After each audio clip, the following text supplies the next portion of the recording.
ఈరోజు భూమి మీద సుమారుగా 250కి పైగా దేశాలు ఉన్నాయి.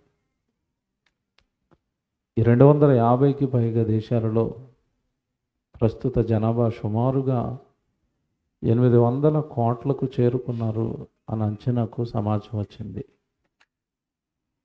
ఇన్ని దేశాలు, రాష్ట్రాలు, ఆయా భాషలు మాట్లాడేవారు, ఇన్ని కోట్ల మంది ప్రజలు, వీళ్ళందరూ భూమి మీదకి ఎలా వచ్చారు, ఈ భూమిని ఎవరు చేశారు అని మనం ఆలోచిస్తే, ఈ సృష్టిని కలిగించిన సృష్టికర్త ఆయన ఒక ఆయన ఉన్నాడు. ఆయన దేవుడు, ఆయన పిల్లలే ఈ భూమి మీద ఉన్న ఈ మానవులంతా. బైబిల్ అనగానే మత గ్రంథం అని చాలామంది అనుకున్నారండి. కానీ మానవ జన్మ గురించి అంతుచిక్కని సంగతులు ప్రజలకు అర్థమయ్యేటట్టుగా చెప్పగలిగిన ఏకైక దైవ గ్రంథం, పరిశుద్ధ గ్రంథం బైబిల్ అండి. మానవ జన్మ ఎందుకు జరుగుతుంది భూమి మీద అంటే, ఎవరిని అడగండి మీరు, శాస్త్రవేత్తను అడుగుతారా, పండితులను అడుగుతారా, ఎవరైనా ఇంటలెక్చువల్స్ ఉంటే వాళ్ళని అడుగుతారా, ఎవరిని అడగండి, ఎవరికి ఒక సరైన అవగాహన అనేది ఈ ప్రశ్న మీద లేదు.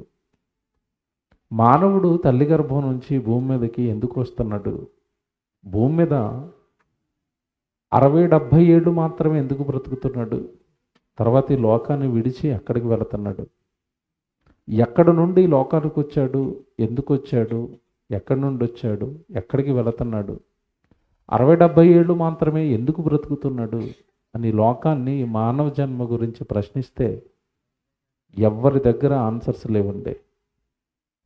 ఎందుకంటే దేవుడు రాయించిన బైబిల్లో జన్మకు సంబంధించిన వివరాలన్నీ దేవుడు రాయించి పెట్టినా పెద్దగా ఆలోచించకపోవటం వలన, ఆ గ్రంథం మత గ్రంథం అని ముద్ర వేయటం వలన జీవితానికి సంబంధించిన సత్యాలు చాలా కోల్పోయిందండి సమాజం. జీవిత సత్యాలు కోల్పోయింది. బైబిలును దూరం పెట్టడం అంటే ఈ జీవితానికి సంబంధించిన సత్యాలను మనం కోల్పోవటం అని అర్థం. బైబిల్లో మొదటగా ఓ మాట మీకు చూపించిన తర్వాత, ఈ మానవ జన్మ గురించి దేవుడు ఏం రాయించాడో, ఎంత గొప్పగా రాయించాడో ఒక మాట మీకు చూపిస్తాను. కీర్తనల గ్రంథం 100వ అధ్యాయము 3వ వచనం చదువుదాం బైబిల్లో అందరము. కీర్తనల గ్రంథం 100వ అధ్యాయము 3వ వచనం బైబిల్ చదువుదాం.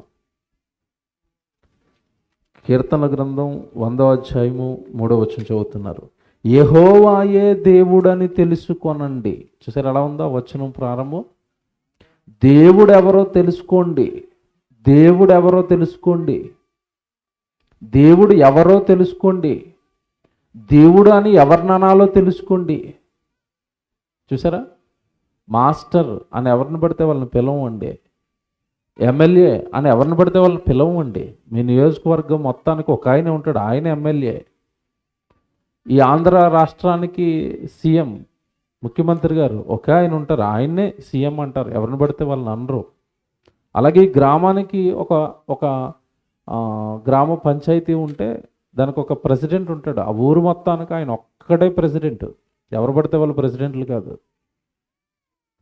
ఈ అవగాహన భూమి మీద మనకుంది. ఈయన ఎమ్మెల్యే అంటారు, ఈయన టీచర్ అంటారు, ఈయన లాయర్ అంటారు, ఈయన ముఖ్యమంత్రి గారు అంటారు, ఈయన్ని సర్పంచ్ గారు అంటారు. దేవుడు అని ఎవరిని అనాలి, దేవుడు అని ఎవరిని గుర్తించాలి? అదే చెప్తున్నాడు ఇక్కడ, జాగ్రత్తగా మీరు వినండి. యెహోవాయే దేవుడు అని తెలుసుకొనుడి, ఆయనే మనలను పుట్టించెను. బాగా వినండి, మానవులను పుట్టిస్తున్నాడట ఒక ఆయన, ఆయన దేవుడు అని తెలుసుకోండి. మానవులను పుట్టించిన ఆయన దేవుడు, మనిషిని చేసిన ఆయన దేవుడు. మనిషి చేసుకున్న వాళ్ళు కదండి, మనిషిని చేయాలి. దేవుడు అంటే మనిషిని చెయ్యాలి.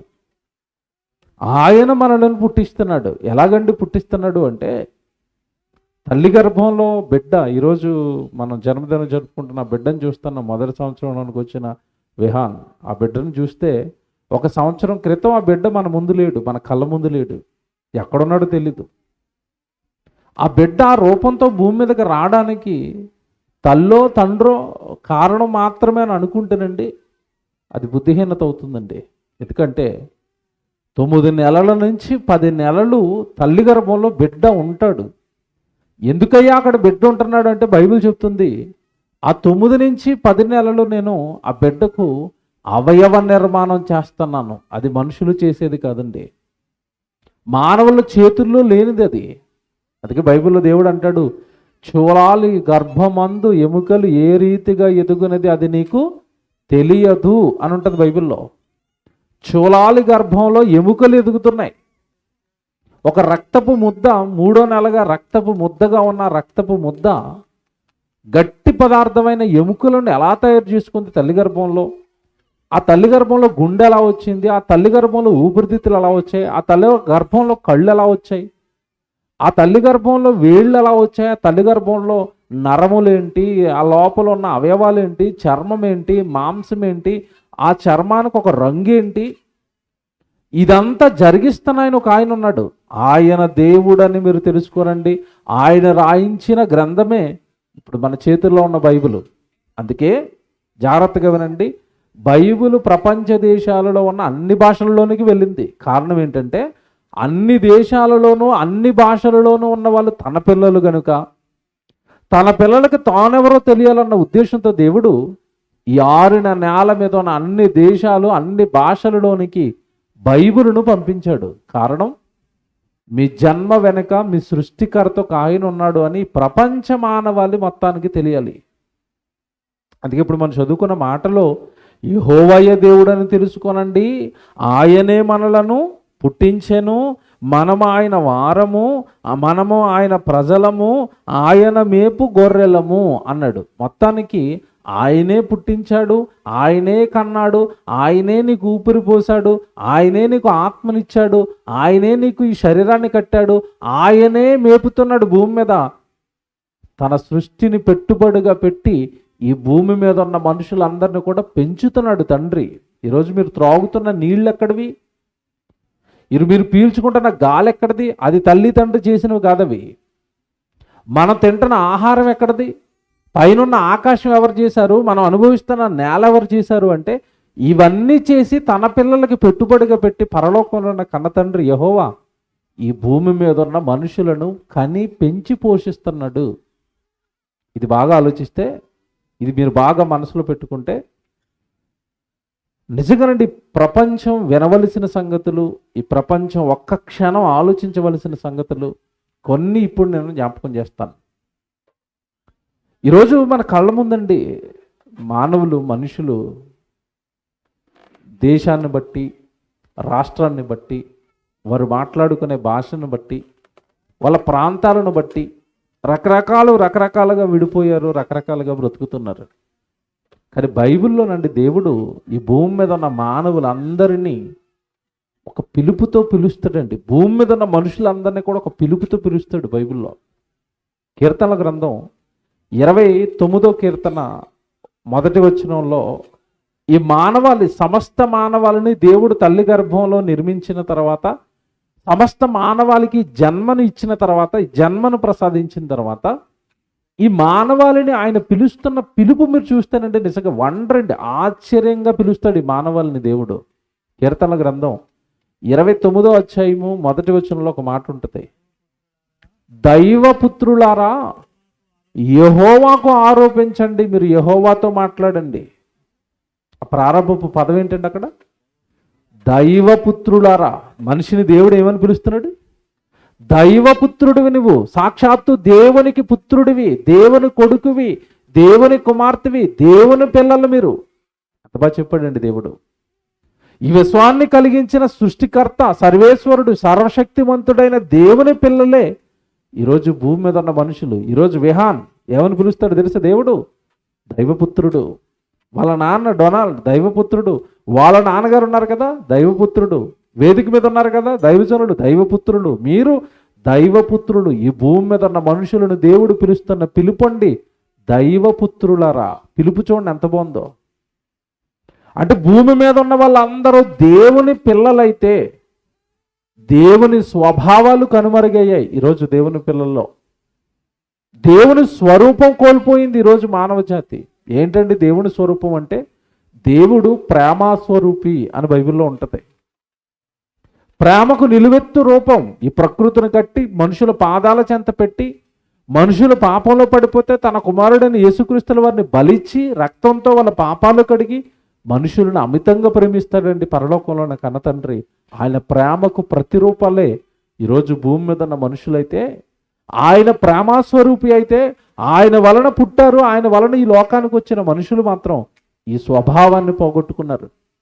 ప్రేమలు పోయి పగలొచ్చి, కక్షలొచ్చి, విభేదాలు వచ్చి, ఏమంటే ఈరోజు జరుగుతున్న నరహత్యల, ఈరోజు జరుగుతున్న మారణ హోమం, వ్యభిచారాల, దొంగతనాల, ఇవన్నీ మనిషి మానవ దేహంతో ఎందుకు జరిగిస్తున్నాడు అంటే అసలు తాను దేవుని కుమారుణ్ణి అన్న సంగతి మర్చిపోయాడు. తాను తల్లి గర్భంలో దేవుని చేత కట్టబడ్డాను, నిర్మించబడ్డాను, నేను ఒకనాడు నన్ను నిర్మించిన నా తండ్రికి నా దేహం విషయంలో నేను సమాధానం చెప్పాలి అన్న భయాన్ని కోల్పోయాడు.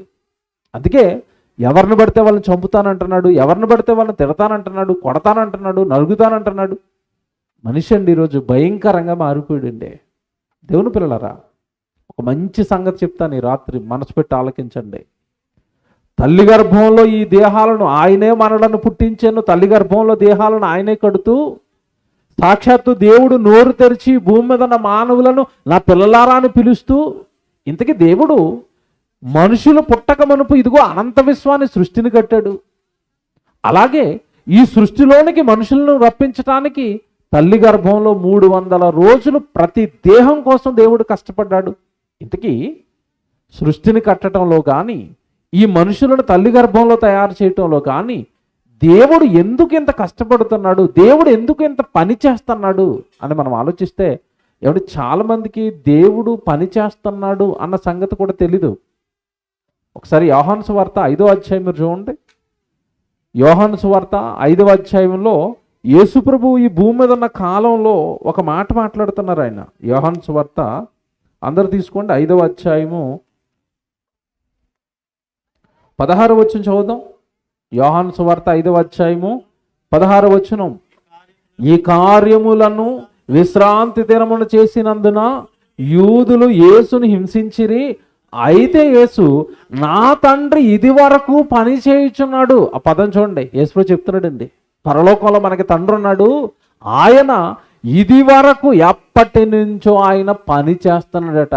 దేవుడు అనే ఆయన పరలోకంలో ఉన్న తండ్రట పని చేస్తున్నాడట. ఏం పని అండి ఆయన చేసిన పని?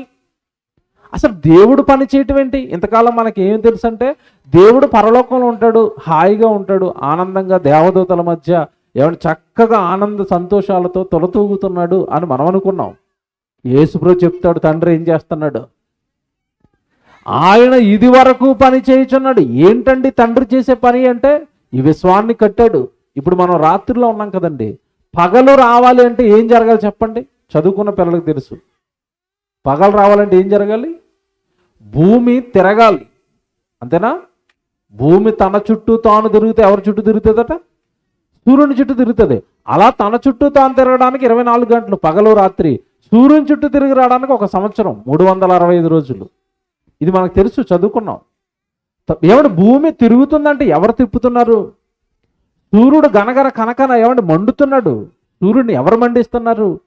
నువ్వు ఎక్కడికి వెళితే అక్కడ పీల్చుకోవడానికి గాలి సిద్ధంగా ఉంది కదా నీ ముక్కు దగ్గరే. నువ్వు ఎక్కడ నీ ముక్కు ఎక్కడ పెడితే అక్కడ రెడీగా ఉంది గాలి. ఎవరు పెట్టారు నీ ముక్కు దగ్గర గాలి? నువ్వు ఇప్పుడు వర్షాకాలం అండి, మేము శీతాకాలంలోకి ఎంటర్ అవుతున్నాం. వర్షాకాలం అయిపోయింది, వర్షాలు కురిసాయి, ఇప్పుడు శీతాకాలం వచ్చేసింది. తర్వాత మళ్ళీ ఏ కాలం వచ్చేది? వేసవకాలం వచ్చేస్తుంది. ఎవరు ఈ ఋతువులను వీటిని రన్ చేస్తున్నారు? ఎవరికి తెలియదు కదండి. వెనక బ్యాక్గ్రౌండ్లో ఒక ఆయన పని చేస్తున్నాడు ఈ సమస్త మానవాళి కోసం.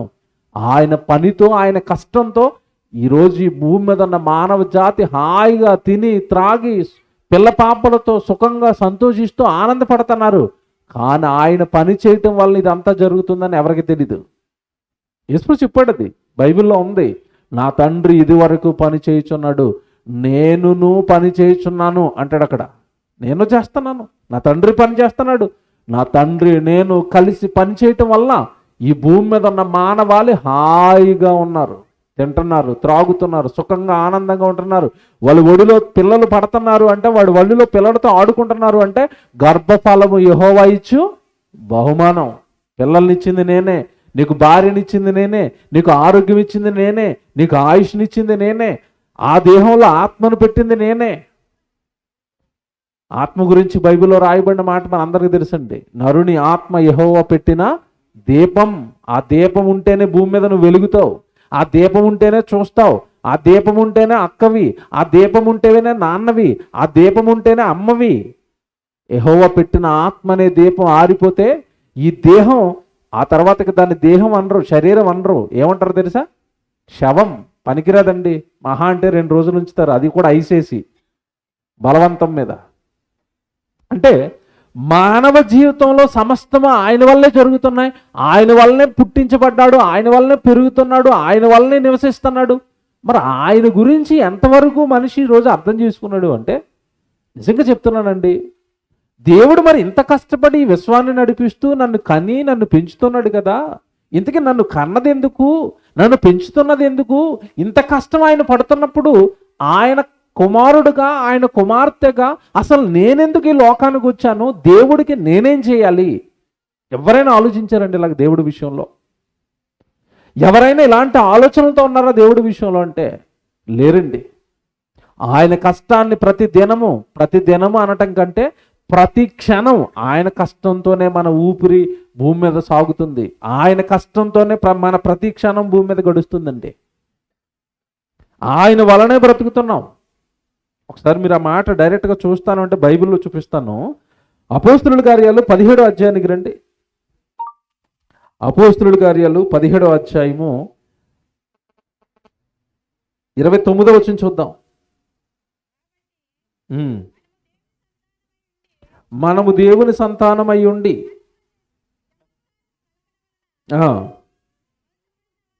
27 చూద్దాం, క్షమించండి, పైన 27 ఆయన ఒకరి నుండి ప్రతి జాతి మనుషులను సృష్టించి వారు ఒకవేళ దేవుని తడవలాడి కనుగొందురేమో అని తన్ను వెదుకు నిమిత్తము నిర్ణయ కాలమును నివాస స్థలము యొక్క పొలిమేరలను ఏర్పరిచెను.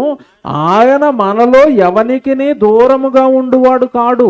ఆయన మనలో ఎవరికి దూరంగా ఉండడు. క్రైస్తవులకు మాత్రమే దగ్గరగా ఉంటాడు అని అనుకోకండి. భూమి మీద ఉన్న మానవులందరూ ఆయన పిల్లలే కనుక ఆయన మనలో ఎవరికి దూరంగా ఉండడు. తర్వాత మాట చూడండి, ఎంత ఆశ్చర్యాన్ని కలిగిస్తుంది అంటే, అది ఆయన మనలో ఎవరికి దూరంగా ఉండువాడు కాడు, మనం ఆయన యందు బ్రతుకుచున్నాము. ఈ పదవంటలను చూసుకోండి. మనము ఆయన యందు బ్రతుకుచున్నాం, ఆయన వలన బ్రతుకుతున్నాం, ఆయనలో బ్రతుకుతున్నాం. ఆయన లేకపోతే బ్రతుకులేదు మానవాళికి. మనం ఆయన యందు బ్రతుకుచున్నాము, ఉనికి కలిగి ఉన్నాము, చలించుచున్నాము. అటువలే మనం ఆయన సంతానమని మీ కవీశ్వరులలో కొందరును చెప్పుచున్నారు. మీ కళ్ళ ముందున్న మనుషులు కూడా చెప్పారు చాలామంది, మనం అంతా దేవుడు పిల్లడవండని. మీ కవీశ్వరులు, కవులు ఉన్నారు కదా, ఎవడు భూమి మీద ఉన్న మనుషులంతా దేవుని పిల్లడు అని చెప్పారు. కానీ భూమి మీద ఉన్న మనుషులంతా దేవుని పిల్లలు అని చెప్పారు, కానీ ఈ పిల్లల్ని దేవుడు ఎందుకు కంటున్నాడో చెప్పలేదు. అదే ఈ రాత్రి నేను చెప్పి ముగిస్తాను. ఈరోజు విహానా లేదా వాళ్ళ నాన్న, నేనా, ఇక్కడ కూర్చున్న మీరా, ఈ భూమి మీద ఉన్న 800 కోట్ల మందా, అసలు ఇంతమంది పిల్లల్ని దేవుడు ఎందుకు కంటున్నాడు? ఎందుకు తల్లి గర్భంలో ఈ దేహాలు కడుతున్నాడు? ఎందుకు ఇంత అనంత విశ్వాన్ని, ఈ ప్రకృతిని పెట్టుబడిగా పెట్టి ఈ ప్రకృతి చక్రాన్ని తిప్పుతూ అహోరాత్రులు కష్టపడుతూ పనిచేస్తూ ఎందుకు భూమి మీద ఉన్న మానవులను దేవుడు పెంచుతున్నాడు? ఇది మనకి రాత్రి తెలియాలి. బైబిల్లో ఒక మాట ఉంటుంది, నిన్ను కాపాడేవాడు కొనకడు నిద్రపోడు. ఇశ్రాయేలుని కాపాడేవాడు కొనకడు నిద్రపోడట. ఎందుకు కొనుకోలేదు, ఎందుకు నిద్రలేదు దేవుడికి అంటే, మీకు అర్థం కావడానికి ఒక ఉదాహరణ చెప్తాను. మీరు ఎప్పుడైనా ట్రైన్ ఎక్కేటప్పుడు చూడండి, రిజర్వేషన్ చేసుకుంటారు. ట్రైన్ రిజర్వేషన్, ట్రైన్ ఎక్కేశారు రాత్రి 9 గంటలకి, పొద్దున్న 8 గంటలకు దిగాలి. మీరు రాత్రి 9 గంటలకు ట్రైన్ ఎక్కితే 1 గంట సేపు మెలుకుంటారండి. 10 గంటలకి శుభ్రంగా 9:30, 10 ఆ మధ్యలో భోజనం చేస్తారు. వెంటనే ఏం చేస్తారు చెప్పండి మీరు? మీ భర్త ఎక్కడుందో వెతుక్కుని దాని మీద మంచి తలగడేసుకుని బెడ్షీట్ వేసుకుని ఆ పైన కప్పుకోవడానికి ఒక బెడ్షీట్ ఎక్స్ట్రా పట్టుకెళ్ళి శుభ్రంగా తినేసి హాయిగా బెడ్షీట్ వేసుకొని నిద్రపోతాం. ఎందుకంటే మనకి దిగేది ఎప్పుడు? మనం పొద్దున్న కదా. ఈ రాత్రి హాయిగా నిద్రపోయాం. ట్రైన్లో ఉన్న వాళ్ళు అందరూ నిద్రపోతారండి, ఒక్క ఆయన నిద్రపోడు. ఎవరు చెప్పండి? ఎందుకు నిద్రపోడు? మీరు దుప్పటేసినట్టుగా ఆయన కూడా దుప్పటేసిన పడుకున్నాడు అనుకోండి, ట్రైన్ మీ కర్నూలు రాదు, పట్టాల మీద తిరగబడుతుంది, మనం అందరమే హాస్పిటల్కి వెళ్తాం కదా. ట్రైన్లో ఉన్న వాళ్ళు అందరూ పడుకుంటారట, ట్రైన్ డ్రైవర్ మాత్రం పడుకోడట. సృష్టిలో ఉన్న వాళ్ళందరూ పడుకుంటారు, సృష్టిని కలిగించిన సృష్టికర్తకు నిద్రలేదు. అది అక్కడ రాయబడిన మాట. ఇశ్రాయేలును కాపాడువాడు కొనకడు, నిద్రపోడు, సూర్యుని మండించాలి, ఈ భూమిని నడిపించాలి. నీకోసం పరలోకంలో ఉన్న కన్న తండ్రి దైవం, నిన్ను కన్న నీ తండ్రి, దైవపుత్రులారా అని నోరారా పిలిచిన నీ తండ్రి కొనకకుండా నిద్రపోకుండా దేవుడు అనే ఆయన ఈ విశ్వాన్ని నడిపిస్తూ ఈ విశ్వచక్రంలో నీకు ఆయుష్కాలం పేరుతో నీకు కాలం ఇచ్చి ఒక 40, 50, 60, 70 సంవత్సరాలు నిన్ను ఈ లోకంలోనికి పంపించి నీకు అందమైన రూపం తల్లి గర్భంలో నిర్మించి నీకు చక్కటి జీవితం ఇచ్చి భార్యనిచ్చి భర్తనిచ్చి పిల్లల్నిచ్చి ఒక కుటుంబాన్ని ఇచ్చి ఇంత సేవ, ఇంత కష్టం, ఇంత పని పరలోకంలో ఉన్న దేవుడు మనుషుల కోసం ఎందుకు చేస్తున్నాడు? మనుషులు తిరిగి ఆయనకి ఏం చేయాలని కోరుకున్నాడు? ఎందుకు ఈ మానవుల్ని పుట్టిస్తున్నాడు? ఇది మనకి ఈ రాత్రి తెలియాలండి. బైబిల్లో ఒక మాట చూపిస్తాను నేను. దేవుడు భూమి మీద ఒక బిడ్డను కనబోతున్నాడు. ఆయనే ఇర్మియా ప్రవక్త. ఆ ఇర్మియా ప్రవక్త గురించి ఇర్మియా గ్రంథం రాశాడు ఆయనే. ఆ ప్రవక్త ఆయనతో దేవుడు పలికిన ఒక మాట రాయించాడండి బైబిల్లో. ఇర్మియా గ్రంథం 1వ అధ్యాయము 4వ వచనం బైబిల్ తెరచి జాగ్రత్తగా చూసుకోండి. ఇర్మియా గ్రంథం 1వ అధ్యాయము 4వ వచనం అండి. యెహోవా వాక్కు నాకు ప్రత్యక్షమై ఎలాగు సెలవిచ్చాను. ఇది అండర్లైన్ చేసుకోండి. గర్భములో నేను నీకు రూపం ఇచ్చాను. మీ అమ్మగారు కాదు, మీ నాన్నగారు కాదు, మీ తాతయ్య కాదు. బిడ్డ పుట్టగానేనండి చాలామంది ఏమంటారంటే బిడ్డను చూడగానే తల్లి అంటది, ఏమండి వాళ్ళ ఆయన గారి మీద ఎక్కువ ప్రేమ అనుకోండి, ఏమండి మీ రూపమే వచ్చిందండి, మీ పోలికలేనండి. భర్త అంటాడు, లేదు లేదమ్మా నువ్వు చాలా కష్టపడి కన్నావు, నీ పోలికలే వచ్చాయి, నీ మొహమే వచ్చింది, నీ కళ్ళే వచ్చాయి, నీ చెవులే వచ్చాయి, నీ రూపమే. మరికొంతమంది అంటారు, లేదు లేదంటే మేనమామ పోలికండి, మేనమామలాగా ఉన్నాడండి. పోలికల గురించి మురిసిపోతున్న తల్లిదండ్రులరా, పోలికలను చూసి ముద్దాడుతున్న మానవులరా, ఆ రూపాన్ని చెక్కిన ఆయన్ని ఎవరు జ్ఞాపకం చేసుకుంటున్నారు? ఆ కన్ను అలా ఉండాలి అని, ఆ ముక్కు అలా ఉండాలి అని. ఏమంటే మీరు ఎప్పుడైనా ఒకసారి ఆలోచించారా? మన చేతికి ఎన్ని వేళ్ళు ఉంటాయి చెప్పండి? 5 ఉంటాయి. 5 ఉండాలని డిసైడ్ చేసి నిర్ణయించింది ఎవరు చెప్పండి? మీరు బాగా ఆలోచించుకొని చెప్పండి.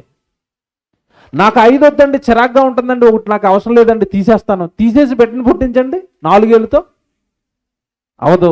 పోనీ 5 వేళ్ళు ఉన్నా నాకు సరిపోవట్లేదండి, ఎక్స్ట్రా ఇక్కడ ఇంకొక ఏళ్ళు కావాలండి, తయారు చేయమనండి, ఏ డాక్టర్నైనా సైంటిస్ట్నైనా. అవదా? అవదు. ఎందుకు అవదు? 5 అని ఫిక్స్ చేసింది ఎవరు చెప్పండి? దేవుడు. నీకు 2 కళ్ళే ఉండాలి, అవి ఇక్కడ కరెక్ట్గా పైనే ఉండాలి, నెత్తి దగ్గర పైనే ఉండాలి, డిజైన్ చేసి సెట్ చేసి బిగించింది ఎవరు అక్కడ? దేవుడు. నాకు వెనకాల కనపట్టలేదండి, వెనకాలకి ఒక కన్ను ఎట్టుకుంటానండి, ఎవరైనా కన్ను ఎట్టుకోమనండి. బ్యాక్ సైడ్ ఎవడన్నా వచ్చి కొట్టేస్తుంటే కనపట్టలేదండి వెనకాల ఏం జరుగుతుందో, నెత్తికి వెనకాల ఒక కన్ను ఎట్టుకుంటానని ఎట్టుకోమనండి. నో, ఎవరి వలన కాదు. అది కారణం తెలుసండి మీకు? ఎవరినైనా అడగండి, మనిషి ఇలాగే ఎందుకు పుడుతున్నాడు, అవయవాలు ఇలాగే ఎందుకు ఉంటున్నాయి, 20 వేళ్ళే ఎందుకు ఉంటాయి, మొత్తం టోటల్గా బాడీలో 2 కళ్ళే ఎందుకు ఉంటాయి, 32 పళ్ళే ఎందుకు ఉంటాయి? ఎవరు దీని సృష్టికర్త? ఇది ఇలాగే ఉండాలని డిసైడ్ చేసింది ఎవరు? మీరు బాగా ఇలాంటి ప్రశ్నలు వేసి ఏమైనా శాస్త్రవేత్తను అడిగారు అనుకోండి, మనమంతా కోతుల నుండి వచ్చేవాడిని అంటారు రాళ్ళు, అదో కోతి బ్యాచ్. అది వాళ్ళకే పెద్ద మేధావులుగా పేరు ఈరోజు లోకంలో. శాస్త్రవేత్తలని కోతుల నుండి వచ్చిన వాళ్ళు ఉన్నవాళ్ళు ఈ లోకానికి గొప్పవాళ్ళు. మరి దేవుడు చేశాడురా, నేల మట్టితో చేశాడురా, నువ్వు ఒకసారి బాగా రఫ్ చేసి చూసుకోరా, నీ శరీరం నుంచి మట్టే రాలుతుందిరా, మట్టేరా, దేవుడు మట్టితో చేశాడురా, ఇది ప్రూఫ్స్ రా, ఏమండి ఆధారాలు రా అన్న బైబిల్ అంటారా? అది మత పుస్తకం. ఏం చెప్పాలి చెప్పండి లోకానికి? కోతు నుండి వచ్చిన వాడు అన్నది గొప్ప జ్ఞానం అంట, దేవుడు చేశాడు నువ్వు దేవుని కుమారుడు అన్నది మత జ్ఞానం అట, మతం అట. ఇది మీకు మాట చెప్తున్నానండి, భూమి తలకిందులైపోయినా బైబిల్లో ఉన్న ప్రతి మాటకి భూమి మీద ఉన్న మనుషులే ప్రత్యక్ష సాక్ష్యాలు. దానిని ఎవ్వరు మార్చలేరు. బైబిల్ను తప్పుపట్టేంత జ్ఞానం ఈ భూమి మీద ఉన్న ఏ నరుడికి లేదండి. కారణం, బైబిల్ సృష్టికర్త రాయించిన పుస్తకం. అందులో ఏది ఉంటుందో సృష్టిలో అదే జరుగుతుంది. మీకు ఇవన్నీ ప్రత్యక్ష నిదర్శనాలు. ఇప్పుడు ఇర్మియాతో అంటున్నాడు, నాయనా నీ రూపం ఉంది కదా, ఇర్మియా అనే ఒక రూపం ఉంది కదా, తల్లి గర్భములో నీకు ఒక రూపాన్ని నేను నిర్మించాను, చెక్కాను. ఆ రూపం డిజైన్ చేశాను కదా, అసలు ఆ రూపం నీకు ఎందుకు చెక్కానో తెలుసా? ఈరోజు నేహానికి ఆ రూపం దేవుడు ఎందుకు చెక్కాడో తెలుసా? ఇక్కడ కూర్చున్న మీ అందరికీ తల్లి గర్భంలో దేవుడి రూపాలు మీకు ఎందుకు చెక్కాడో తెలుసా? కారణం చెప్తాడు, జాగ్రత్తగా వినాలి. అక్కడే ఇర్మీయా గ్రంథం 1వ అధ్యాయము 4వ వచనం చదువుతున్నారండి. యెహోవా వాక్కు నాకు ప్రత్యక్షమై ఇలాగు సెలవిచ్చెను, గర్భములో నేను నిన్ను రూపింపక మునుపే నిన్నెరిగి తిని. రూపం వచ్చినాక మీ అమ్మ నాన్నకి నువ్వు తెలుసు, రూపం వచ్చిన తర్వాత లోకానికి నువ్వు తెలుసు. నువ్వు రూపింపక మునుపు నాకు తెలుసు. నీకు ఏ రూపం ఇవ్వాలో డిసైడ్ చేసి ఆ రూపం చెక్కింది నేను. సరే అండి, దేవుడు అండి ఏం మాట్లాడుతున్నాడండి జన్మల గురించి. నిన్ను రూపింపక మునుపు నువ్వు నాకు తెలుసు. ఏమంటే రూపం లేకపోతే మనిషిని గుర్తుపడతాడండి? గుర్తుపడతాడా? గుర్తుపట్టలేడండి. అందరి మొహాలు ఒకేలా ఉన్నాయని ఎలా గుర్తుపడతారు? అందుకే నేను ఒకలా ఉన్నాను. ఇక్కడ చూడండి, వెనకాల సేవకులు ఉన్నారు, అందరూ ఒకలా ఉంటారండి. ఆయన ఒకలాగా, ఆయన ఒకలాగా, ఆయన ఒకలాగా, ఆయన ఒకలాగా, ఈ నెహాన్ ఒకలాగా, మీ పిల్లోడు ఒకలాగా. ఎందుకు ఇలా డిఫరెంట్గా ఉన్నారంటే, రూపాలు చెక్కుతున్నాను, డిఫరెంట్ రూపాలు చెక్కుతున్నాను మనుషులకి. కారణం నువ్వు ఒక్కడవే, సింగిల్ పీస్ అనమాట. నీకులాగా ఇంకొకటి ఉండకూడదు భూమి మీద. నాకున్న కళ్ళు ఎవ్వడికి ఉండవండి ప్రపంచంలో. అందుకే ఆధార్ కార్డు ఇవ్వాలనుకున్నప్పుడు ఏట్లు బొమ్మ తీసుకున్నారు? కళ్ళదే ఎందుకు తీసుకున్నారు అంటే, నీకున్న కన్ను ప్రపంచంలో ఎవరికి ఉండదు, నీకున్న వేలిముద్ర ప్రపంచంలో ఎవరికి ఉండదు. కారణం ఏంటంటే తెలుసా? తల్లి గర్భంలో అలా నిర్మించాడు నిన్ను దేవుడు. నువ్వు ఒక్కడవేరా ప్రపంచానికి. నువ్వు ఒక్కడవేం చెప్పాలంటే, నన్ను కన్న ఒక ఆయన ఉన్నాడు పరలోకంలో అని నీ దేహంతో చెప్పాలి. నీ దేహం దేవుడిని నిరూపించాలి. కానీ ఎవరికండి ఇంతలాగా ఆలోచించారు దేవుడి గురించి? గర్భములో నిన్ను రూపింపక మునిపే నిన్ను ఎరిగి తిని. తర్వాత చూడండి, అక్కడ ఒక మాట ఉంటుంది వెంటనే, నువ్వు గర్భము నుండి బయలుపడక మునుపే నేను నిన్ను ప్రతిష్ఠించి తిని, జనములకు ప్రవక్తగా నేను నిన్ను నియమించి తిని. అర్థం చేసుకోండి. ఇర్మీయా, తల్లి గర్భంలో నేను నీకు రూపం ఇస్తున్నది దేనికి అంటే, తల్లి గర్భంలో ఈ చక్కటి దేహాన్ని నీకు ఎందుకు కడుతున్నాను అంటే, భూమి మీదకి వెళ్ళిన తర్వాత నువ్వు నాకు ఒక ప్రవక్తగా పని చేయాలి. నా పని కోసం ఈ రూపాన్ని చెక్కుతున్నాను. జాగ్రత్తగా వినండి, ముగిస్తాను. ఇవే అసలు మాటలు, అర్థం కావలసినవి, ముగింపు మాటలు ఇవే. జనములకు ప్రవక్తగా నిన్ను నియమిస్తున్నాను. అందుకే ఈ రూపాన్ని నీకు కష్టపడి తల్లి గర్భంలో నేను కడుతున్నాను. అంటే ఇర్మీయా పుట్టిన తర్వాత దేవుడు పని చెప్పాడా? పుట్టక మునిపే పని కోసం ఇర్మీయాకు రూపం ఇస్తున్నాడా? బాగా ఆలోచించండి, కొంచెం ఆలోచించండి ఈ రాత్రి. భూమి మీదకి వచ్చిన తర్వాత ఇర్మీయా నీకు రూపం ఇచ్చాను కనుక ఈ పని చేయంటున్నాడా? రూపం లేక మునిపే పని ఉంది కనుక పని కోసం ఈ రూపాన్ని చెక్కుతున్నాడా? జనములకు ప్రవక్తగా నా మాటలు, నా వాక్యం చెప్పడానికి ఒకరు కావాలి గనక ఆ పని నిమిత్తం నీ రూపాన్ని చెక్కాను నాయన. నువ్వు వెళ్ళి జనములకు ప్రవక్తగా పనిచేయి. అందుకోసమే నీ రూపం, అందుకోసమే నీకు గాలి, అందుకోసమే నీకు నీరు, అందుకోసమే నీకు ఆహారం, అందుకోసమే ఆత్మ, అందుకోసమే దేహం. మీ దేహాలతో దేవుడిని ఏం చేయాలని రాయబడి ఉంది బైబిల్లో? మీ దేహములతో దేవుడిని మహిమపరచండి. మహిమపరుస్తున్నాం మనం? మహిమపరుస్తామండి. ఇక్కడ దేవుడి సన్నిధిలో ఉన్నారు, బాగా ఆలోచించుకుని చెప్పండి, మీ దేహాలతో మీరు దేవుడిని మహిమపరుస్తున్నారా? మళ్ళీ అడుగుతున్నాను, బాగా ఆలోచించుకోండి. మహిమపరుస్తున్నారా? ఆదివారం రోజు 1 గంట అతి కష్టం మీద మహిమపరచటం మనకి చాలా భారం. ఆరాధన పాస్టర్ గారు 1 అరగంట ఎక్కువ చేశారంటే, ఏంటోనండి మా పాస్టర్ గారు ఈ మధ్యకాలంలో టైంకి ముగించట్లేదండి. అంత తొందరగా ఇంటికి వెళ్ళిపోయి ఏం చేస్తావమ్మా? టీవీ పెట్టుకుని చూస్తావా? అది వంట చేసుకుంటావా? సినిమాకి వెళ్ళిపోతావా? ఇప్పుడు దేవుడి సన్నిధిలో 1 అరగంట ఎక్కువసేపు కూర్చుని దేవుడి దగ్గర దేవుడి సన్నిధిలో ఉండలేని నువ్వు, అపోస్తలుడైన పౌలు గారు తన జీవితాన్ని పణంగా పెట్టి దేవుడికి సేవ చేశాడు. అలా ఏమైనా నువ్వు చేయగలవా? స్టెఫను దేవుడి పక్షాన ఆ రోజున్న యోధ సమాజం రాళ్లతో రువ్వి కొడుతుంటే, మీరు కొట్టండి చంపండి నా ప్రభు గురించి నేను ప్రకటిస్తాను అన్నాడు. ప్రాణాలు పెట్టారు కదా వాళ్ళు. మనం 1 గంట సేపు 1 గంట సేపు దేవుడి సన్నిధిలో ఉండలేనప్పుడు నీ దేహాలు నిజంగా దేవుడి పనిలో మహిమలో ఉన్నాయా? బాగా ఆలోచించుకోండి. ఈ రాత్రి మాట చెప్తున్నానండి, మనల్ని దేవుడి కంటే లోకం బాగా ఆకర్షించింది. దేవుడి దగ్గర తక్కువసేపు ఉంటున్నాం, లోకంలో ఎక్కువసేపు ఉంటున్నాం. ప్రతిదీ బేరీ చేసుకోండి. ప్రతిదీ మనం ఖర్చు పెట్టేది దేవుడికి తక్కువ, లోకంలో మన సంతోషాల కోసం సుఖాల కోసం ఎక్కువ. దేవుడికి మనం ఇచ్చే కాలం తక్కువ, లోకానికి మనం ఇచ్చే కాలం ఎక్కువ. ప్రతిదీ లోకానికి ఎక్కువ ఇస్తాం, దేవుడికి తక్కువ ఇస్తాం. బెస్ట్ ఎగ్జాంపుల్ చెప్పన్నా, సింపుల్గా అర్థమైపోవడానికి మీకు. పిల్లల్ని స్కూల్కి ఎప్పుడు పంపిస్తారు చెప్పండి? సోమవారం రోజు ఉదయం 9 గంటలకు వెళితే సాయంత్రం 5 గంటల వరకు ఉంటాడు వాడు. 5 గంటలకు పాపం నీరసపోయిన ప్రాణంతో వస్తే ఏమంటే చాలామంది తల్లులు ఒక గుక్కుడు పాలిచ్చి మళ్ళీ తోలుతున్నారు ఎక్కడికి, ట్యూషన్కి. ఆడింక ఉన్న ఓపిక ఏముండదు. రాత్రి 8 గంటలకు వచ్చి బ్యాగ్ అలా గీసి శవంలాగా అలా పడి నిద్రపోతూ ఉంటాడు బిడ్డ. ప్రతిరోజు ఇదే పని అడిగి. సోమవారం, మంగళవారం, బుధవారం, గురువారం, శుక్రవారం, శనివారం అయిపోయింది, ఆదివారం వచ్చింది. ఇప్పుడు నువ్వు సండే స్కూల్కి వెళ్ళాలి. సండే స్కూల్ పొద్దున్నుంచి 9 గంటల నుంచి సాయంత్రం 5 గంటల వరకా? అబ్బే పట్టుమని అరగంట.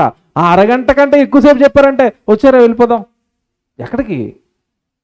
పుట్టించిన దేవుడికేమో ఆదివారం అరగంట, లోకంలోనేమో పొద్దున్నుంచి సాయంత్రం వరకు ఆ పుస్తకాలలో ఉన్న జ్ఞానం. పోనీ ఆ పుస్తకాలలోకి వెళితే పుస్తకాలలో దేవుడు ఏమైనా ఆ అంటే అమ్మ అన్నాడు తప్ప అమ్మను దేవుడు ఇచ్చాడు అని చెప్తాడా మాస్టరు? చెప్పరు. ఈ అంటే ఏమంటే ఈ ఇల్లు అన్నారు, ఆ ఇల్లు ఇవ్వడానికి మెటీరియల్ అంతా దేవుడు చేశాడు అని చెప్తాడా మాస్టరు? చెప్పరు. ఈ అంటే ఏగా అన్నాడు, ఆ ఏగని దేవుడు చేశాడని చెప్తాడా? చెప్పడు. ఇవన్నీ ఎక్కడ చెప్తారు వాడికి? సండే స్కూల్లో చెప్తారు. అక్కడేమో మనం వాడిని ఉంచాం. ఇంకెప్పుడండి మనుషులకు దేవుడు అర్థమవుతాడు? ఇంకెప్పుడు అర్థమవుతాడు? ఎప్పుడు మనుషులకి దేవుడు అర్థమవుతాడు? సర్వం ఆయనే కదా చేశాడు. గుడిలో ఉంటే వాడికి తెలిసేది కదా. ఇంకా చెప్పనా మీకు? ఇంకా చెప్పనా? మీరు బాగా అర్థం చేసుకుంటారేమో. వాడు స్కూల్లోకి వెళ్తే మనుషులు ఎక్కడి నుంచి వచ్చారా? కోతులు నుండి వచ్చాడు అంటాడు ఇంటికి వచ్చి.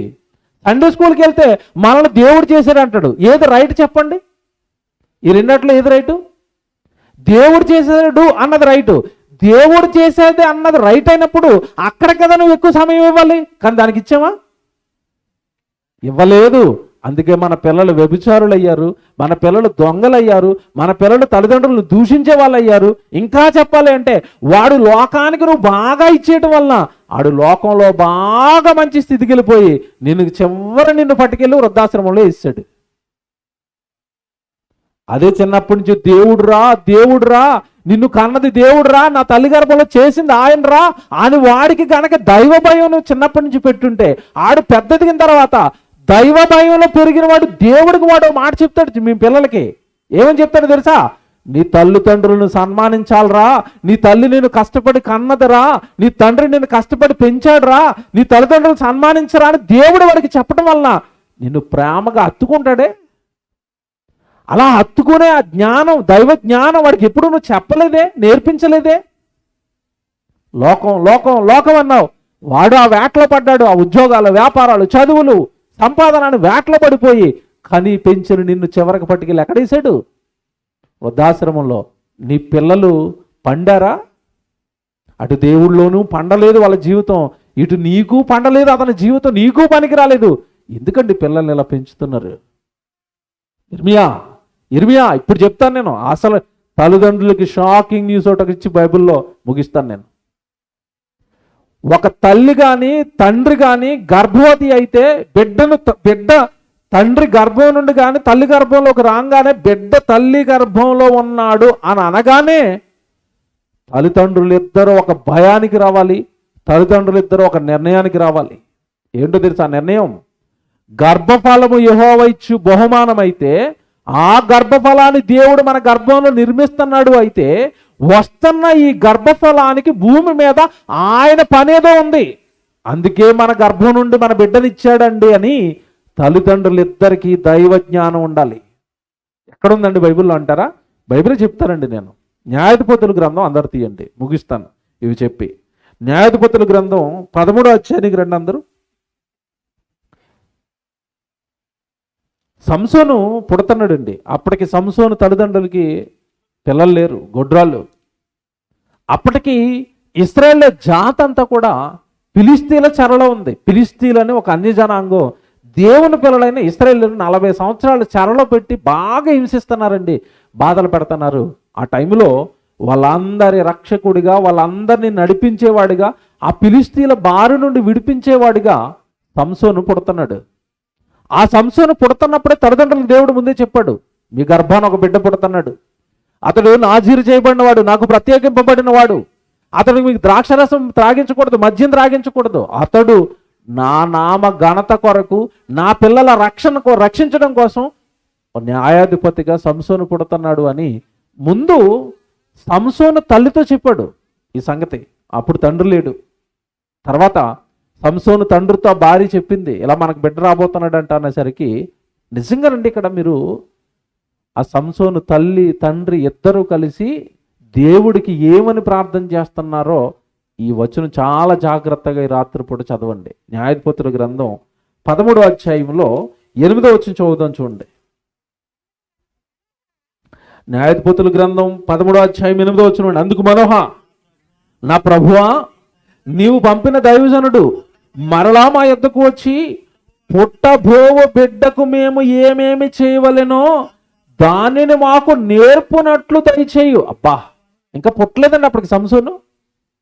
పుట్టలేదు, పుడతాడన్న వార్త వచ్చింది అంతే. పుడతాడన్న వార్త రాగానే తల్లిదండ్రులు దేవుడికి ఏమని ప్రార్థన చేస్తున్నారు? పుట్టబోవు బిడ్డకు మేమేమి నేర్పాలి, మేమేమి నేర్పించాలి, అతడు ఎందుకోసం పుడుతున్నాడు, నీ కోసం ఏం చేయడానికి పుడుతున్నాడు, ఏం చెయ్యాలో మేము అతనికి నేర్పాలి కదా. ఎందుకు ప్రభువా మాకు బిడ్డనిస్తున్నారు, మీరు ఏ పనితో మాకు బిడ్డనిస్తున్నారు? ఇర్మియాకు ప్రవక్తగా జన్మనిస్తే, ఇక్కడున్న సంసోనుకు న్యాయాధిపతిగా జన్మనిస్తే, ఒక దావీదుకు రాజుగా జన్మనిస్తే, పౌలు గారికి అన్యజనులకు అపోస్తుడుగా జన్మనిస్తే, నీకు నాకు దేవుడు ఎందుకు ఇచ్చాడు ఈ అందమైన జన్మ? ఈ లోకాన్ని అనుభవించడానిక? ఈ లోకంలో ఉన్న పాపాలు చేయడానిక? ఈ లోకంలో ఉన్న భయంకరమైన నేరాలు చేయడానిక? ఈ లోకంలో ఉన్న సుఖభోగాలు అన్ని అనుభవించి దేహంతో 60-70 ఏళ్ళు చచ్చిపోయి నరకానికి వెళ్ళిపోవడానిక ఈ జన్మలిస్తున్నది దేవుడు? కాదండి.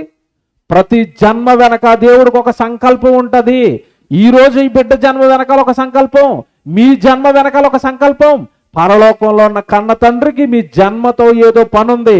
ఈ రోజు నుంచి మోకాళ్ళు వేసి దేవుడిని అడగండి, దేవా ఎందుకు ఇచ్చారు ఈ జన్మ నాకు? నేను ఎలా ఉపయోగపడాలి, మీకు మీ సువార్తకు ఎలా ఉపయోగపడాలి, మీ సేవకు ఎలా ఉపయోగపడాలి, మీ సంఘానికి ఎలా ఉపయోగపడాలి, మీ దైవజనుడికి ఎలా ఉపయోగపడాలి, నా వలన ఏం చేయగలుగుతాను నీకు, నేను ఏం చేయాలి తండ్రి అని దేవుడిని అడగండి. కారణ జన్ములుగా భూమి మీద ఉన్న ప్రతి మనిషి పుడతాడు. అందుకే తల్లి గర్భంలో అందమైన దేహాలను కడుతున్నాడు. ఈ అందమైన విశ్వాన్ని కొనుక్కోకుండా నిద్రపోకుండా ఆ దేహాలు భూమి మీద బ్రతకడానికి విశ్వాన్ని నడిపిస్తున్నాడు తండ్రి. ఇదంతా జ్ఞానం కలిగిన వాళ్ళండి సంసోను తల్లిదండ్రులు. బిడ్డ పుడతాడంటే ఊరకనే పుట్టాడు, ఏదో ఒక కారణంతో పుడతాడు. దయచేసి ప్లీజ్ ప్రభువా మాకివ్వబోయే బిడ్డ ఏ కారణంతో పుడుతున్నాడు, మీకు ఏ పని చేయడానికి పుడుతున్నాడు, అతనికి మేము ఏం నేర్పాలో మాకు చెప్పండి. తల్లిదండ్రులకి ఎప్పుడైనా మనం ఇలాంటి ప్రార్థనలు దేవుడికి చేసామా? బిడ్డల గురించి తల్లిదండ్రులకు ఇలాంటి ప్రార్థనలు చేసామా? మనం దేవుడి సన్నిధిలో ఉన్నాం కదండి, ఓపెన్గా ఒప్పుకుందాం. బిడ్డల విషయంలో మనం ఏం అడుగుతాం చెప్పండి? మా వాడికి పలానా ఇంటర్నేషనల్ స్కూల్లో టికెట్ రావాలి తండ్రి. అదే నేను టికెట్ అంటున్నాను, మీరు సీట్ అంటారు, అంతేనా? వాడు అక్కడి నుంచి ఇంటర్నేషనల్ చదువులు పెద్ద పెద్ద సిలబస్లు చదవాలి తండ్రి. అట్నుంచి అంటే మాకు అందకుండా అట్నుంచి అంటే అమెరికాలో సెటిల్ అయిపోవాలి తండ్రి, కెనడాలో సెటిల్ అయిపోవాలి తండ్రి, ఆస్ట్రేలియాలో సెటిల్ అయిపోవాలి తండ్రి. మేము చచ్చిపోయినా సరే మాకు డబ్బులు పంపించాలి తప్ప మమ్మల్ని చూడడానికి రాకూడదు తండ్రి. ఇయే కదా మన బిడ్డల కోసం అడిగేవి. ఎప్పుడైనా బిడ్డను మీరు మాకు ఎందుకు ఇస్తున్నారు, మీకేమైనా పని కోసం ఇస్తున్నారా తండ్రి? వీడిని మీకోసం ఏమైనా పెంచాలా, దైవజనుడిని చేయాలా, దైవజనుడికి సహకారిగా ఉండేటట్టుగా ఏమైనా మా బిడ్డను పెంచుకోవాలా, ఏమైనా ఒక పాటలు పాడేవాడిగా పెంచుకోవాలా, ఒక సువార్థికుడిగా పెంచుకోవాలా? మీకు ఏం చేయమంటారు మా బిడ్డని? ఎవడు లోకంలో చదువులు తప్పంటం లేదు, ఉద్యోగాలు తప్పంటం లేదు, నేను అవి చెయ్యండి. కానీ అవే జీవితం అన్నట్టుగా అన్యజనులు పడిపోయినట్టుగా దేవుడు వాక్యాన్ని చేత పట్టుకుని బైబిల్ని దగ్గర పెట్టుకుని కూడా అన్యజనులు అడుగుతున్నట్టుగా ఎప్పుడు ఉద్యోగం, చదువు, వ్యాపారం అంటే మరి బిడ్డ జన్మ కారణం దేవుడికి ఏం చెప్తారు? మీకు బిడ్డలు ఇచ్చినప్పుడు దేవుడు నా కోసం ఎందుకు పెంచలేదని అడిగితే మీరు ఏం చెప్తారు? బిడ్డను చేతులు పెట్టి దేవుడు ఏం చెప్పాడో తెలుసండి? ద్వితీయోపదేశకాండం 6వ అధ్యాయం 6వ వచనం చదవండి. బైబిల్ అండి, నేను చెప్తున్న ప్రతి మాట బైబిల్. ద్వితీయోపదేశకాండం 6వ అధ్యాయము 6వ వచనం చూడండి బైబిల్లో. ద్వితీయోపదేశకాండం 6వ అధ్యాయం 6వ వచనం అండి.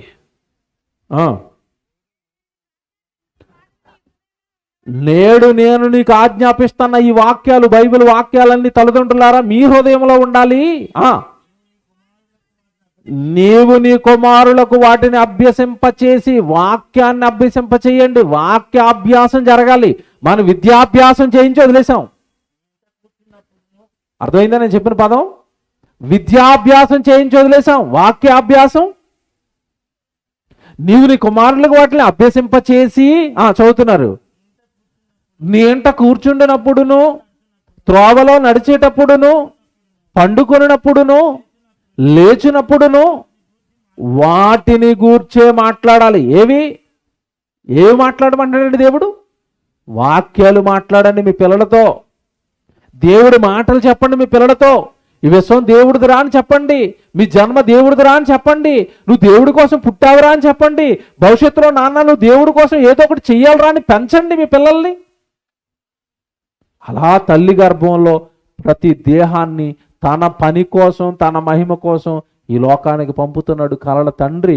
కానీ ఈ లోకం ఎలా ఉంది తెలుసండి? ఈరోజు వచ్చిన కొద్ది లోకానికి రంగురంగులు ఈ లోకాన్ని చూసి పంపిన పరలోకపు తండ్రిని మర్చిపోయి, దేహం తల్లి గర్భంలో ఆయన కడితే ఆయన కష్టం మర్చిపోయి, నేను తింటాను, త్రాగుతాను, సుఖిస్తాను, ఆనందిస్తాను, నాకు ఈ లోకంలో ఉన్నవన్నీ అనుభవిస్తాను, పుట్టించిన దేవుడికి ఏమీ చేయను అని అన్యాయం చేస్తున్నారండి దేవుడికి. ముగింపు మాట సంసోను. ఇందాక మీ సంసోను గురించి చదువుతున్నాం కదా. 13వ అధ్యాయానికి వెళ్ళారండి. న్యాయాధిపతుల గ్రంథం 13వ అధ్యాయము 12వ వచనం. అతడు మాకు పుట్టబోయే బిడ్డకు మేము ఏం చెప్పాలో, మేము అతడికి ఏమి నేర్పాలో మాకు దయచేయండి తండ్రి అంటున్నారు కదా. వాళ్ళే 12వ వచనంలో ఏమంటున్నారు చూడండి. న్యాయాధిపతుల గ్రంథం 13వ అధ్యాయం 12వ వచనం అండి. అందుకు మనోహ,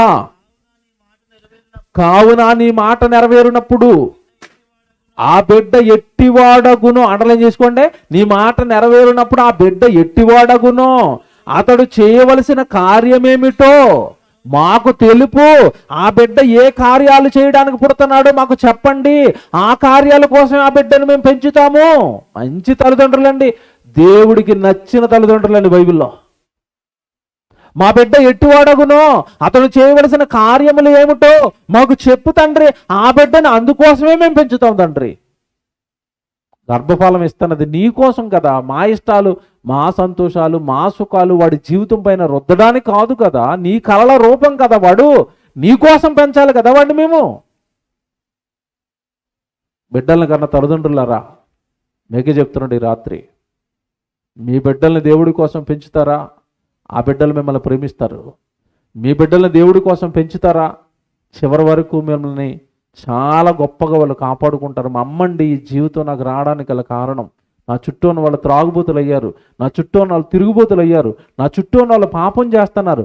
మా అమ్మ నాన్నలు చిన్నప్పటి నుంచి నన్ను దేవుళ్ళలో పెంచడం వలన ఇదిగో నేను పరిశుద్ధంగా ఉన్నాను, పవిత్రంగా ఉన్నాను. ఈ అందమైన నా జీవితం నాకు రావడానికి గల కారణం మా అమ్మ నాన్నలేని మిమ్మల్ని పువ్వుల్లో పెట్టుకుని చూసుకుంటారు జీవితకాలం.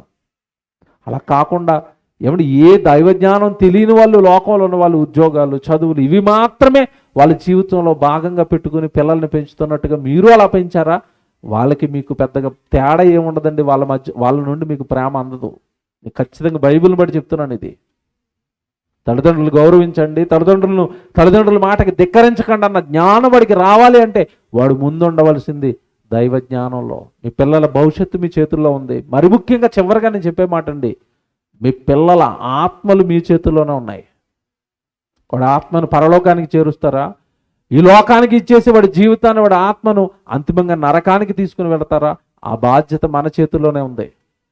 ఎందుకు అంటే తల్లిదండ్రులు పిల్లల్ని ఎలాగైతే పెంచాలి, ఏ పని నిమిత్తం అయితే వాడు భూమి మీదకి వచ్చాడో ఆ పని వాడి జీవితంలో జరగనప్పుడు పరలోకం వాడు చేరడు కదా. ఇర్మియా ప్రవక్తగా పుట్టినప్పుడు ప్రవక్తగా పని చేయాలి. దావీదు రాజుగా ప్రజలను పరిపాలించడానికి వచ్చినప్పుడు ప్రజలను పరిపాలించాలి. ఎవరికి ఇచ్చిన పని వాళ్ళు భూమి మీద చేయాలి. అలా చేస్తేనే తప్ప దేవుడు పరలోకానికి రానివ్వడు. కనుక దేవుని పిల్లలరా, ఈ రాత్రి మీతో చెప్పే మాటలు ఒకటే, ఇంత అందమైన రూపాలను కట్టి లోకానికి పంపిన కన్న తండ్రి ఏదో ఒక పని నిమిత్తం ఈ లోకానికి పంపిస్తున్నాడు. ఆయన పని నిమిత్తం. అది మీరు బాగా ఆలోచించుకోండి. అది బాగా మీరు మనసులో పెట్టుకోండి. మీకు అర్థం కావడానికి ఒక ఉదాహరణ చెప్పి ముగించేస్తాను. ఈరోజు మన కళ్ళ ముందండి సుమారుగా 84 లక్షల జీవరాశులు ఉంటాయి. తెలుసు కదా, జీవులు, పక్షులు కానివ్వండి, జంతువులు కానివ్వండి, ప్రతి జీవి మన కళ్ళ ముందు కదులుడుతూ ఉంటుందండి. మీరు ఎప్పుడైనా గమనించారో లేదో, ప్రతి జీవి కూడా ఒక పనితో పుడుతుందండి లోకంలో. ఆవు ఉంది, ఏ పని చేస్తే చెప్పండి మనకి? పాలిస్తుంది. గేదె మనకేమిస్తుంది? పాలిస్తుంది. మేక పాలిస్తుంది. తినేస్తానంటే మీకు మటన్ అయిపోతానంటది. కోడి మీకు గుడ్డు పెడుతుంది, కోసుకుని తినేస్తానంటే చికెన్ అయిపోతానంటుంది. అంటే నీ కళ్ళ ముందు ఉన్నవన్నీ కూడా నువ్వు తినడానికో, నువ్వు వ్యవసాయ పనులు చేసుకోవడానికో, నీకు ఉపయోగపడడానికి పుడుతున్నాయి. జాగ్రత్తగా వినండి, చివరిది ఇది. నీకు ఉపయోగపడడానికి పుట్టాయి అవన్నీ, నీకు ఉపయోగపడుతున్నాయి. కొన్ని తినడానికి ఉపయోగపడతాయి, కొన్ని పని చేసుకోవడానికి ఉపయోగపడతాయి, కొన్ని అండి మన తినడానికి పని చేసుకోవడానికి ఉపయోగపడవు. మనం వేసుకునే మెడిసిన్ ఉంటుంది కదా, మందులు తయారు చేసుకోవడానికి కొన్ని జీవులు కొన్ని చెట్లు ఉపయోగపడతా ఉంటాయి. సృష్టిని దేవుడే చేశాడు అనేసరికి చాలామందికి అర్థం కాకండి వెర్రోళ్ళు ఒక ప్రశ్న వేస్తూ ఉంటారు. మరి వెర్రిబాగులు ఉంటారు కదా బయట, సృష్టిని దేవుడే చేశాడు అంటే మరి సృష్టిలో ఉన్న పొగాకు కూడా దేవుడే చేశాడు అంటున్నాడు ఒకటి మధ్యకాలంలో. ఏటట? సృష్టిని దేవుడే చేస్తే సృష్టిలో ఉన్న పొగాకు ఆకును కూడా దేవుడే చేశాడా? ఆ దేవుడే చేశాడనంటే మరి ఆ పొగాకు కాల్చి సిగరెట్లు కాల్చుకుని గుండ్లన్నీ చచ్చిపోతున్నాడు కదా మీ దేవుడు, మరి ఆడ అలా చచ్చిపోవడానికి పొగాకు తయారు చేశాడా అన్నాడు. వెర్రిబాగులో ఉంటారండి కొంతమంది. అంటే వాళ్ళకి బుర్ర ఇక్కడ కాకుండా మోకాల్లో ఉంటుంది, కాస్తైనా చదువు ఉండదు, విజ్ఞానం ఉండదు, ఎవడు లోకం పైన ఒక అవగాహన ఉండదు, నోటికి వచ్చిందల్లా మాట్లాడుతూ ఉంటారు దేవుడి పైన. మీకు మాట చెప్పనండి, పొగాకు నువ్వు తినడానికో త్రాగడానికో దేవుడు తయారు చేయలేదు. దాంట్లో ఒక రకం మత్తు కలిగించే పదార్థం ఉంటుంది. దానితో నీకు అవసరమైన మత్తుతో అవసరమైన కొన్ని మెడిసిన్స్ ఉన్నాయి, మందులు ఉన్నాయి, అవి తయారు చేయడానికి అది ఉపయోగపడుతుంది. అందులో ఉన్న కెమికల్ నీకు మెడిసిన్గా ఉపయోగపడడానికి చేశాడు. అది నువ్వేమో నోట్లో పెట్టుకుని పీలుస్తున్నావు, పోతున్నావు. దానికి ఆయన ఏం చేస్తాడు? ఏమంటే పప్పులు తయారు చేశారండి. ఏం పప్పులు ఉన్నాయి మీకు తెలిసిన పప్పులు చెప్పండి? జీడిపప్పు ఉంది, కందిపప్పు ఉంది, ఏమంటే పెసరపప్పు ఉంది, మినపప్పు ఉంది, అన్ని పప్పులే తినేయి. గన్నేరు పప్పు అని పప్పు ఉంటుంది, తింటావా? అది పప్పే అని తింటే ఏమైపోతాడు? గన్నేరు పప్పు తింటే విషం చేస్తాడు. మరి ఆ పప్పును ఎందుకు తయారు చేశారంటే దాని నుంచి ఏదో మెడిసిన్ తీస్తారు దానికోసం. ఈ పప్పులు తింటానని ఆ పప్పు తినేస్తానంటే నీ తప్పది. ఇప్పుడు మీరు బాగా ఆలోచిస్తే దేవుడు అనంత జ్ఞాని అండి, అనంత జ్ఞాని. దేవుడు అనంత జ్ఞాని, అన్నిటికీ సమాధానం చెప్తాడు. మనుషులు అర్థం చేసుకోవాలి. ప్రకృతిలో ఉన్న ప్రతి దానికి ఒక పని ఉంది. పప్పులకు ఒక పని ఉంది, ఏమండి మీ చుట్టూ ఉన్న జంతువులకు ఒక పని ఉంది. ఇంకా చెప్పనా మీకు? చీమలు ఉంటాయి కదండి, చీమలు తెలుసా అందరికీ? చీమలు తెలుసు కదండి. చీమలు ఏం చేస్తాయి చెప్పండి? ఏం చేస్తాయి? మీరు లడ్డు తినేసి లడ్డులోంచి చిన్న చిన్న పొడి ఏమన్నా కింద రాలిపోయింది అనుకోండి, 10 నిమిషాలు దాని చుట్టూ ఉంటాయి. ఏముంటాయి? చీమలు. మీరు బాగా ఆలోచించండి, ఎక్కడ తిన్నా చీమలు ఉంటాయండి. ఇప్పుడు ఆ ఫ్లోర్ ఉంది కదండి, ఆ టెర్రస్, ఈ బిల్డింగ్ ఇలా ఒక 10 ఫ్లోర్లు పైకి వేసుకుని వెళ్ళిపోయి 5వ ఫ్లోర్లో టెర్రస్ మీద ఎవరైనా లడ్డు తిన్నారనుకోండి, అక్కడ కొంచెం కింద పడిపోతే ఆ 10వ ఫ్లోర్ మీద కూడా చీమలు వస్తాయి. వస్తాయా? వస్తాయి. ఆ 10వ ఫ్లోర్కి ఎందుకు వచ్చినాయి చెప్పండి? బాగా ఆలోచించుకొని చెప్పండి. దేవుడు ఏం చేశాడంటే, మా వాళ్ళు మంచోళ్ళు కాదండి, అంతా తినరు, తినరు, ఇల్లు సగం కింద సగం మీద పడేసుకుంటారు ఇల్లు. ఆ పడేసుకున్నవన్నీ కొంచెం క్లీన్ చేసేయడానికి అట్లా పుట్టించాడు. ఎట్లని? చీమల్ని. ఆ చీమలే లేకపోతే ఈ ప్రపంచం అంతా పెద్ద డస్ట్బిన్ అయిపోద్దట. నువ్వు వదిలేసిన మొక్కలన్నీ అవి తినేసి శుభ్రం చేస్తున్నాయి అవి. అంటే చిన్న చీమకు కూడా భూమి మీద ఒక పని ఉందా? ఓ పని ఉంది. మరి నీకే పని లేదా దేవుడి పక్షాన? బాగా ఆలోచించండి. చీమే పని చేస్తుంది దేవుడి కోసం, దేవుడు చెప్పిన పని. నువ్వే పని చేయవా దేవుడికి? సంసోన్ని జ్ఞాపకం చేసుకో, దావీదుని జ్ఞాపకం చేసుకో, పౌలు గారిని జ్ఞాపకం చేసుకో, యేసుప్రభుని జ్ఞాపకం చేసుకో, బైబిల్లో ఉన్న భక్తులందరినీ జ్ఞాపకం చేసుకో. వాళ్ళు పరలోకంలో ఉన్న తండ్రికి దేవుడికి పని చేశారు, వాళ్ళ జన్మను దేవుడి కోసం ఉపయోగించారు. నీ జన్మ దేవుడికి ఏమైనా ఉపయోగపడుతుందా? ఆలోచించు. దేవుడి కోసం బ్రతకండి. 60-70 ఏళ్ళ ఈ చిన్ని జీవితం ఈ లోకపు మాయలో పడి దేవుడిని, దేవుడి పనిని, దేవుడి సన్నిధిని, దేవుడికి ఇచ్చే సమయాన్ని నిర్లక్ష్యం చేయకండి.